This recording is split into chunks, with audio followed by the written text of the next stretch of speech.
જય માતાજીની। આજે આપણે બનાવવાનું છે દહીં તડકા રાઈસ। તમે જોઈ શકો છો મેં રાઈસ લીધી છે અને 1 કલાક પલાળી દીધા હતા। આવી રીતના ચોખા બાસમતી લેવાના અને 1 કલાક પલાળ દેવાના। સાઉથ ઇન્ડિયન છે, બહુ જ સરસ લાગશે અને ટેસ્ટી લાગશે। 1 બાઉલ ચોખા છે તો 1.5 બાઉલ એટલું પાણી નાખું છું।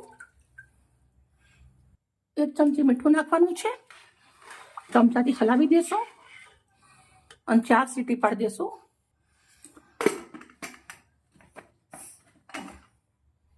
ગેસ ચાલુ કરી દીધો છે, 4 સીટી પાડી દેશું અને એકદમ ઠંડુ થયા પછી ગાડી જેવી રીતના બનાવવું એવી રીતના પૂરી તમને બતાવી। બની ગયા છે, ઠંડા પડી ગયા છે। મેં ભાત વધારે બનાવ્યા છે પણ કેવી રીતના કરવા છે એ તમને બતાવીશ। મોટી 2 વાટકી એટલી ભાત આપણે આવી રીતના માટીના વાસણના અંદર લઈ લેવાના છે। મોટી 2 વાટકી એટલા ભાત લીધા છે તો સામે આપણે 2 વાટકી એટલું દહીં નાખવાનું છે। 2 વાટકી મોડું દહીં નાખીશું।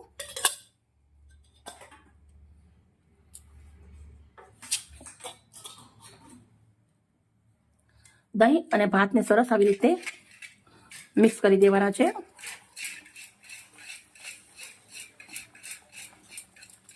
એક રસ કરી દેશું સરસ મજાના। દહીં અને ભાતને સરસ 5 મિનિટ સુધી આવી રીતના ફેટી અને રેડી કરી દીધા છે। હવે આપણે એક તડકો લગાવવાનો છે। 1 ચમચી તેલ અને 2 મોટી ચમચી દેશી ઘી લીધું છે, ગરમ થવા દેશું। રાઈ અને જીરું નાખું છું 1 ચમચી। 1 ચમચી અડદની દાળ છે ને 1 ચમચી ચણાની દાળ છે। રાઈ જીરું અને દાળ સરસ ફૂટવા દેશું। રાઈ જીરું દાળ સરસ તાટકી ગયા પછી લસણ નાખવાનું છે। લસણ પણ ગરમીની બીમારીનો બચાવી શકે છે તમને। હવે આપણે લાલ મરચાં નાખી દઈશું। લસણ લાલ થઈ ગયું છે। હિંગ નાખી દઈશું। ગેસને મેં બંધ કરી દીધો છે। હવે આપણે કડી પત્તા નાખી દઈશું।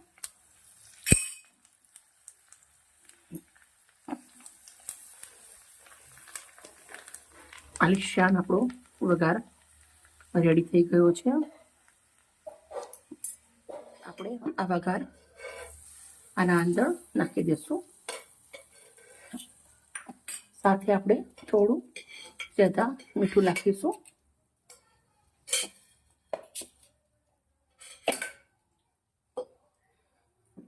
રસ મિક્સ કરી લેશું। હવે આપણે દહીં એકદમ ઠંડુ હતું અને ભાત પણ મેં ઠંડા થયા પછી દહીં નાખ્યું છે। આ ગરમીના મોસમના અંદર ખાવા માટે 1 નંબર છે। આ એકવાર જરૂરથી ટ્રાય કરવાનું। સાથે આપણે થોડીક એવી ઝીણી સમારેલી લીલી ડુંગળી નાખું છું। હેલ્ધી પણ જોઈએ અને ટેસ્ટી પણ જોઈએ આપણે, એટલે આવી રીતના કંઈક નવું કરતું રહેવાનું। હેલ્ધી પણ છે અને ટેસ્ટી પણ છે।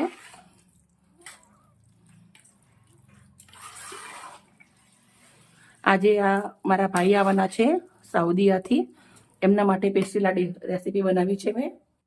માટીના વાસણમાં બનાવ્યું છે તો માટીના વાસણના અંદર આપણે આને સર્વ કરવાનું છે અને ઠંડુ પડે પછી ખાવાનું 2 કલાક પછી। માટીનું વાસણ પાણીના અંદર મેં પલાળી દીધું હતું 2 કલાક।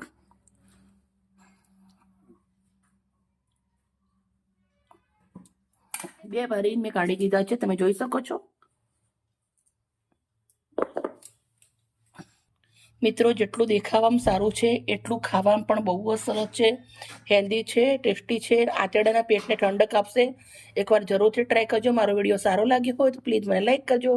કાલે આવીશ નવી રેસીપી સાથે। Okay, bye bye.